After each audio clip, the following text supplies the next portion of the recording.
शादी में आई चुड़ैल। अन्नपुर नाम के एक गांव में शादी चल रही होती है।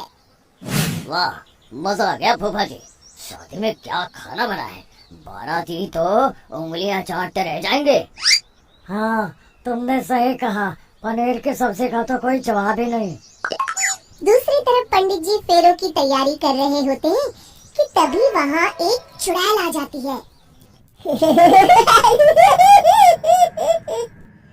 अरे मर गया रे, ये चुड़ैल यहाँ क्या कर रही है? अरे दिवाकर जी, ये आपके कौन से रिश्तेदार हैं?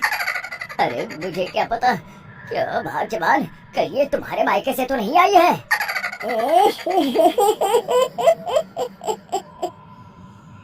तुम लोगों की इस गांव में बारात लाने की हिम्मत कैसे हुई? मेरे रहते इस गांव में किसी की शादी नहीं हो सकती। अब तुम लोग देखो मैं क्या करती हूँ। अरे मर गया रे, मैंने सुना है ये जबान की पक्की है। भागो रे भागो, वरना ये चुड़ैल किसी को नहीं छोड़ेगी। हाँ, तुम सही कहते हो मोहन भाई। यहाँ से भाग लेने में ही हम सबकी भलाई है। देखते ही देखते शादी के मंडप में भगदड़ मच जाती है और चुड़ैल सब कुछ उजाड़ कर रख देती है। फिर एक दिन मोहन की शादी तय हो जाती है। अरे भाई, अगले हफ्ते मेरी शादी तय हो गई है, लेकिन इस चुड़ैल की दहशत के मारे तो मेरे हाथ पैर कांप रहे हैं। अरे मोहन, तुम्हारा दिमाग तो खराब नहीं हो गया? तुम अपने साथ साथ हम सब गांव वालों को भी बलि का बकरा बनाना चाहते हो? उस चुड़ैल के रहते तुमने अपनी शादी के बारे में सोच भी कैसे लिया? देखो गोपाल, डर तो मुझे भी लग रहा है, लेकिन उस चुड़ैल के डर से मैं जिंदगी भर कुंवारा तो नहीं रह सकता। तभी वहाँ मोहन के होने वाले ससुर आ जाते हैं। अरे ससुर जी आप? देखो, अब तक मैं तुम्हारा ससुर बना नहीं हूँ और शायद बनूंगा भी नहीं। ये आप क्या कह रहे हैं? मैंने तो शादी का कोड भी सिलवा लिया है। मैं अपनी बेटी की शादी किसी अच्छे गांव में कराना चाहता हूँ। तुम्हारा गांव तो भूतिया गांव है। मैं तो क्या, अब तो कोई भी अपनी लड़की इस गांव वालों को नहीं देगा। इस तरह चुड़ैल के डर से उस गांव में किसी की भी शादी नहीं हो पाती। फिर एक दिन गांव के जमींदार अपनी बेटी की शादी करने का विचार करते हैं, लेकिन चुड़ैल के डर से उनकी भी हिम्मत जवाब दे देती है। अगर मेरी बेटी की शादी तय समय से नहीं हुई तो मेरी नाक कट जाएगी। मुझे कुछ करना ही होगा। एक सलाहकार के कहने पर जमींदार काशी से एक बहुत ही नामी तांत्रिक को अपने घर बुलवाते हैं, जो भूत चुड़ैल को पकड़ने में माहिर माना जाता था। जमींदार साहब, आप चिंता मत करिए। इस गांव की सीमा में प्रवेश करते ही मुझे उस चुड़ैल के बारे में सब पता चल गया था।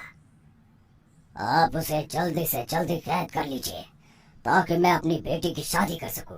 जब वो चुड़ैल एक इंसान थी, तब ठीक उसकी शादी करने वाले दिन ही उसकी और उसके होने वाले पति की एक दुर्घटना में मौत हो गई थी। उसका होने वाला पति आज भी भूत बनकर जंगल में भटकता है। इसलिए जब तक चुड़ैल की शादी नहीं हो जाएगी, वो किसी और की भी शादी नहीं होने देगी। ये आप क्या कह रहे हैं? अगर वो भूत भी हमारे गांव में आ गया तब हमारा क्या होगा? ये आदमी बीच में बहुत बोलता है, इसे बाहर निकालो। उसके बाद तांत्रिक बताते हैं कि अगर उस भूत के साथ चुड़ैल की शादी करा दी जाए तो वो चुड़ैल हमेशा हमेशा के लिए उस गांव को छोड़कर चली जाएगी। जमींदार साहब, आप अपनी बेटी की शादी की तैयारी शुरू कर दीजिए। मैं कुछ गांव वालों को अपने साथ लेकर उस भूत को ढूंढने जंगल की ओर जाता हूँ। इस तरह जमींदार निश्चित होकर अपनी बेटी की शादी करवाने लगते हैं, लेकिन तभी वहाँ चुड़ैल आ जाती है। मैंने तुम गांव वालों को समझाया था ना कि इस गांव में कभी कोई शादी नहीं करेगा। लगता है तुम लोग मुझे हल्के में ले रहे हो। चुड़ैल जमींदार की बेटी को उठा लेती है।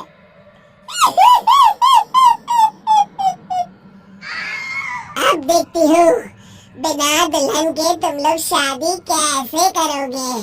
मैं इसे अपने साथ ले जा रही हूँ। छोड़ मुझे पिताजी। अरे कोई मेरी बेटी को बचाओ। तभी तांत्रिक उस भूत को लेकर वहाँ पहुँचता है। अरे भाग्यवान, रुको, इन मासूमों को परेशान मत करो, मैं आ गया हूँ, अब तुम मेरे साथ चलो। चुड़ैल बहुत खुश हो जाती है। आप आ गए, चलिए अब हम मंदिर में चलकर शादी कर लेते हैं। अरे अरे अरे अरे, ये क्या कह रही हो? मंदिर में जाके दोबारा मरना है क्या? चलो, आज से हम जंगल में रहेंगे। चुड़ैल चली गई, अब मेरी शादी हो जाएगी। इस तरह सभी गांव वाले खुशी से झूमने लगते हैं।